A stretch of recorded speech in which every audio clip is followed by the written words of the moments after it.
ఒక భార్య తన భర్తపై తప్పుడు 498 కేసు నమోదు చేస్తే ఆమె భారతీయ శిక్షాస్మృతి ఐపీసీలోని సెక్షన్ 211 కింద చట్టపరమైన పరిణామాలను ఎదుర్కోవాల్సి ఉంటుంది. ఇది తప్పుడు నేరం అనే నేరాన్ని పరిగణిస్తుంది. భర్తకు హాని కలిగించే ఉద్దేశంతో తప్పుడు ఫిర్యాదు చేసినందుకు క్రిమినల్ అభియోగాలు మోపడానికి దారితీసే అవకాశం కూడా ఉంటుంది.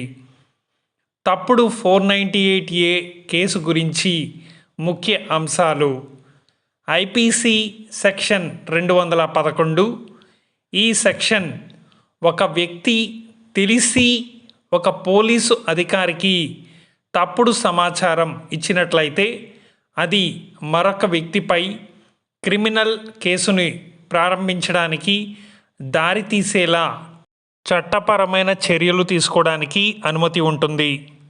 పరువు నష్టం చట్టం: భర్త ప్రతిష్టను దెబ్బతీసే తప్పుడు ఆరోపణలు చేస్తే పరిస్థితులను బట్టి భార్య పరువు నష్టం చట్టాల సెక్షన్ 500 ఐపీసీ కింద కూడా బాధ్యత వహించవచ్చు.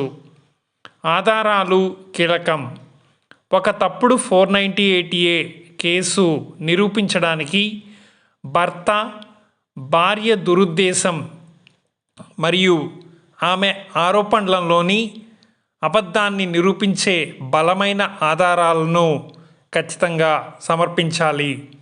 సంభావ్య పరిణామాలు: తప్పుడు 498 కేసు నమోదు చేసినందుకు దోషిగా తేలితే కేసు తీవ్రత మరియు కోర్టు నిర్ణయాన్ని బట్టి భార్య జైలు శిక్ష, జరిమానా లేదా రెండింటినీ కూడా ఎదుర్కోవాల్సి ఉంటుంది.